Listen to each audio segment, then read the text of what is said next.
class. You know that I am Nisa, junior lecturer of Elizabeth High School and Junior College. So here in today's class we are discussing about the chapter 6th, which is dealing with the subject economics of second year. The chapter name is industrial sector. So in this chapter first we will discuss about the structure of Indian industry. In India, industries can be structured on the basis of structure in terms of usage, and they are basic industries, industries producing consumer goods, and industries producing intermediate goods. All these are the basics on which the industries are structured. Now we will see the structure of type of ownership. Now we will see the structure by type of ownership here. Here they are the public sector undertaking and the private sector undertakings and the joint sector undertakings are there. After this, structure by size of the capital, and they are small industries and cottage industries and the tiny industries are there. So after this, now we will see about the structure by type of enterprises here, and they are public limited companies and the private limited companies and the government companies, and they are classified in the classification of industries, and they are the primary industry, genetic industry and the extractive industries and the manufacturing industry and the construction industry and at last the service industry. So all these are the structure of industries in India. Now we will see the growth and pattern of industrial development in India. In this first we will go with the industrial growth in India. So here it is well known that the fact the British government never intend to develop the industries in our country. Exactly. So during the pre-independence period, here after independence period, the people of this country expected high hopes from the government for the betterment of their lives. Absolutely. That's why here it is the industrial development which provides the basic infrastructure necessaries for the development of the country and the economy as whole. Policy resolution in 1948 and the Industries, that is Development and the Regulation Act in 1957 gave an idea to the attitude of the government with regards to the development of industries. But it was only the adoption of the planning in 1951 which created a favorable atmosphere for the development of industries in India. So here a large number of industries has been established in the post-independence India in private and public and the joint sectors also. So there are a lot of industrial resources and the raw materials available in India, like places Bihali, Bokaro, Ranchi, Jamshedpur and the Ranikut are emerged as the major centers during the first and the half decades of the independence here. Whereas in 20th century, when science and the technology have gained the unquestionable supremacy, the level of the industry development of a country has become the yardstick to be applied to judge its actual development. So here the development of the economy can be measured with the help of different criteria such as the growth or in industrial output and the industry's contribution to the national income and the employment also. So here is a close application of these criteria which divides the plan period into two distinct phases.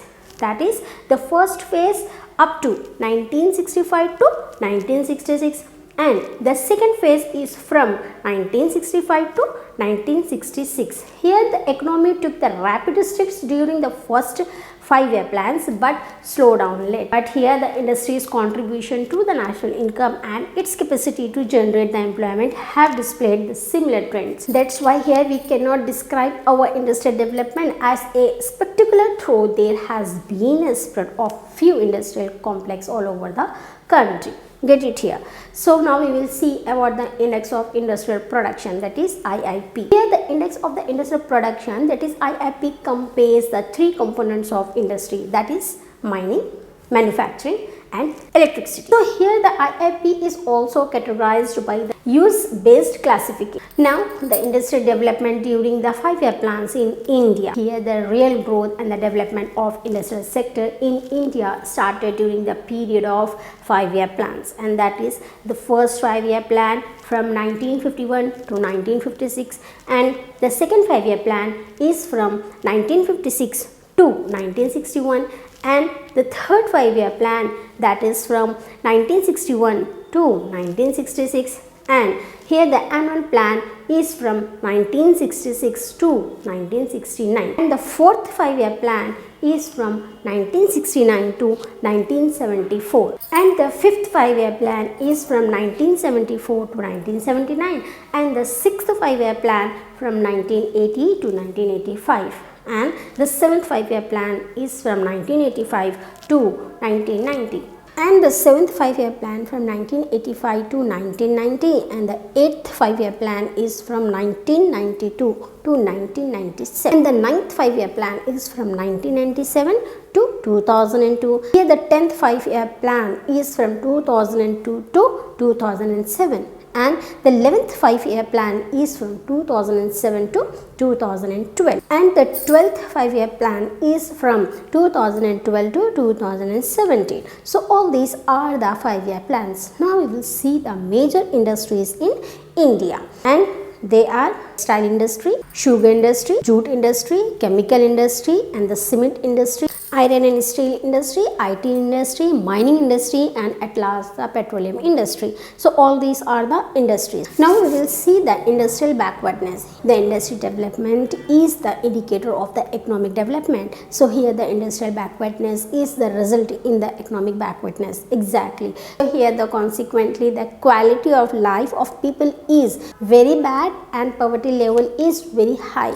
So here the Pandey Committee was set up in 1968 for the identification of industrially backwardness area in the country. So here the committee used the 6 variables for the identifying the industrially backward areas or regions, and they are per capita income from mining and industrial sources, and number of workers registered in industries, and per capita consumption of electricity in industries, and the length of the surface roads in relation to the population size, and at last the length of the surface road in the relation to area.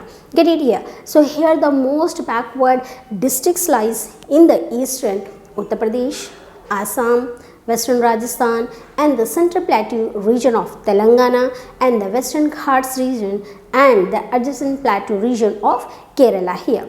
Now we will see the causes of industrial backwardness, and they are British rule policy, lack of mineral resources, lack of capital, lack of credit facilities, and the lack of technical experts, and the lack of transport facility, and lack of the industrial research, and energy crisis, and increase in taxes, and the limited market and attitude of the labor, and at last the defective planning. All these are the causes for the backwardness of industries. Now we will see the industrial policy resolutions here. The industry policy was laid down rules and procedures that would govern the growth and the pattern of industries activities. Exactly. So it is amended and modified and drafted according to the changing situations and requirements and the perspectives of developments. Okay.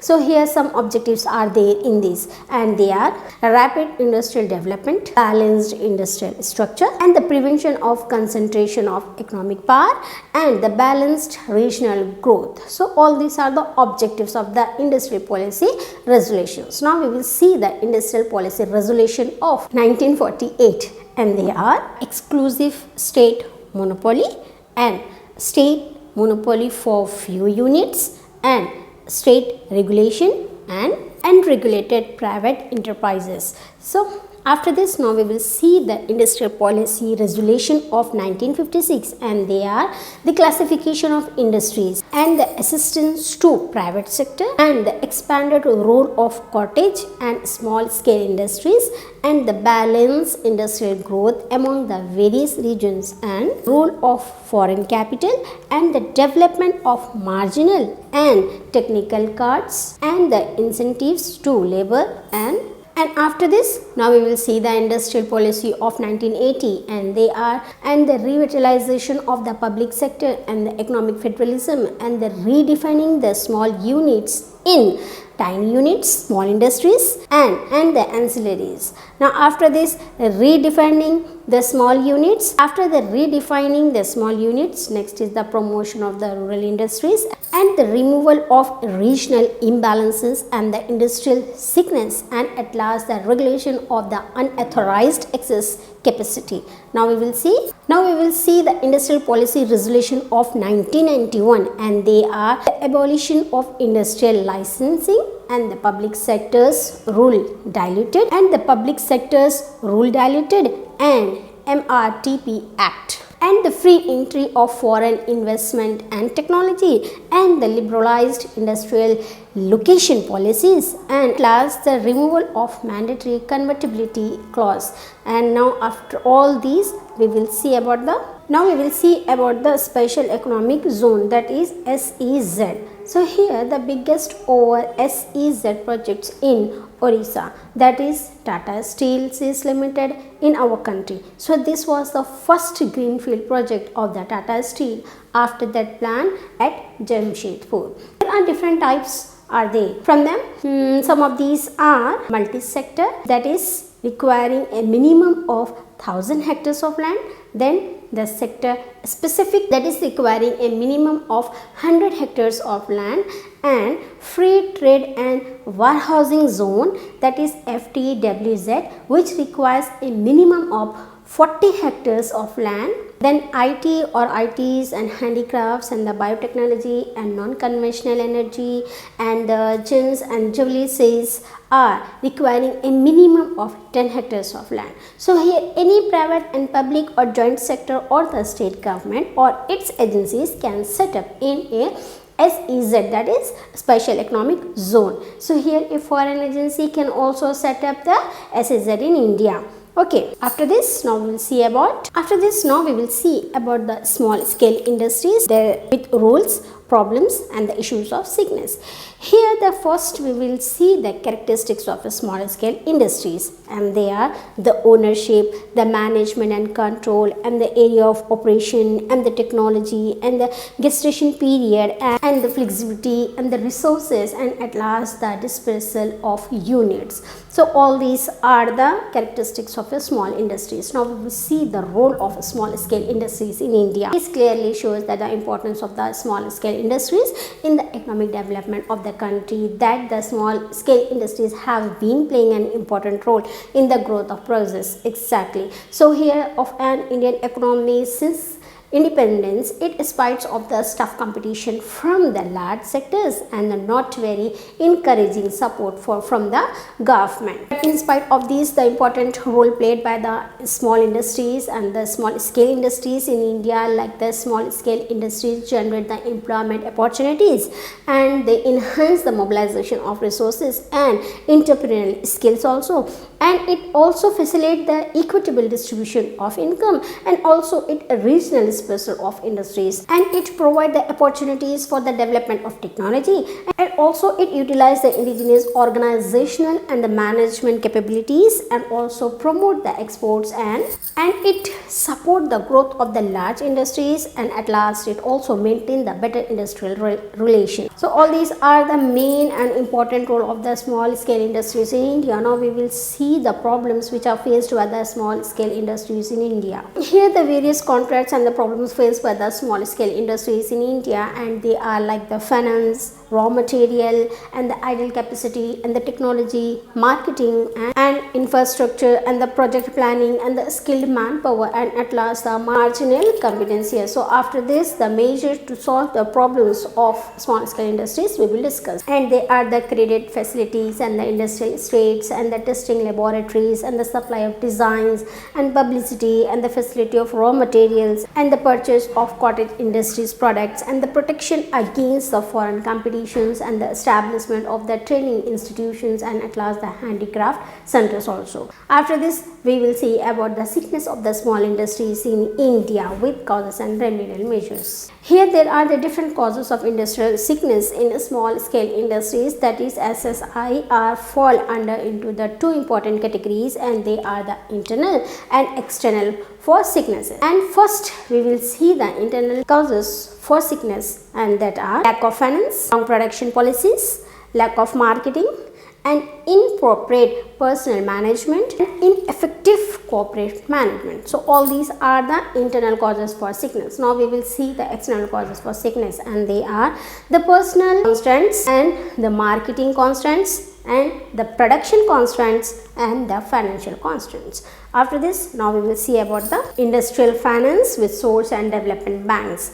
So here in this, some major sources of the industrial finance available in India are like internal self-finance, equity, debentures and bonds, and public deposits, and the loan from the banks, and the indigenous bankers, and the foreign capital, and at last the development finance for institutions also. Now we will see the development banks of India, and they are Industrial Development Bank of India, that is IDBI, and the Industrial Finance Corporation of India, that is IFCI, and the Industrial Credit and Investment Corporation of India, that is ICICI, and then the Industrial Investment Bank of India, that is IIBI, and then the Infrastructure Development Finance Company Limited, that is IDFC, and the Small Industries Development Bank of India, that is SIDBI. So all these are the development banks in India. So by these sources and the development banks, we have completed our chapter 6, that is industrial sector. Thank you.